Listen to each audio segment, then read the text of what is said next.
En 2017, Anne-Sophie Lapix succédait à David Pujada au journal de 20h de France 2. Depuis, la journaliste a à cœur d'informer les Français. Si elle prépare ses sujets soigneusement, la jolie blonde n'est jamais à l'abri d'un incident technique.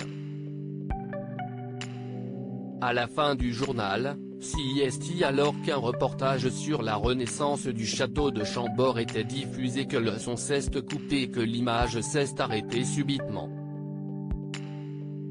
Déstabilisée, CIST en regardant ses fiches qu'Anne-Sophie Lapix s'est excusée en déclarant « Nous ne sommes pas en mesure de diffuser la fin de ce reportage. Excusez-nous pour ce problème technique ».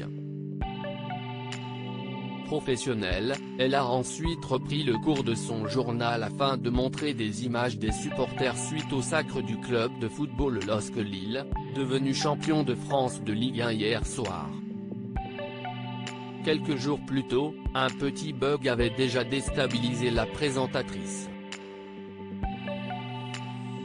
Lundi 10 mai 2021, Anne-Sophie Lapix avait été pris d'un fou rire pendant le journal de 20h. Et pour cause, son caméraman avait perdu l'équilibre, emportant avec lui sa caméra. Alors, la jolie blonde avait dû vite retrouver son sérieux afin d'aborder son prochain sujet, le décès du tueur en série Michel Fourniret.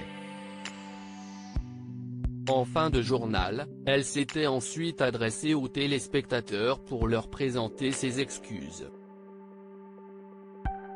Ayant retrouvé son sérieux, elle avait ainsi déclaré « CIST la fin de ce journal qui a connu quelques petits problèmes techniques. Veuillez excuser mon fou rire ».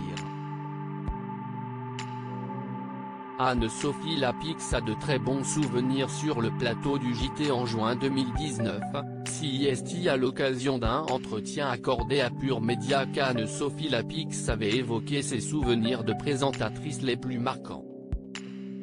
Heureuse de travailler pour France 2, la présentatrice avait alors confié « Je pense que CIST le premier journal sur France 2. J'ai ressenti quasi physiquement la pression qui était exercée sur moi.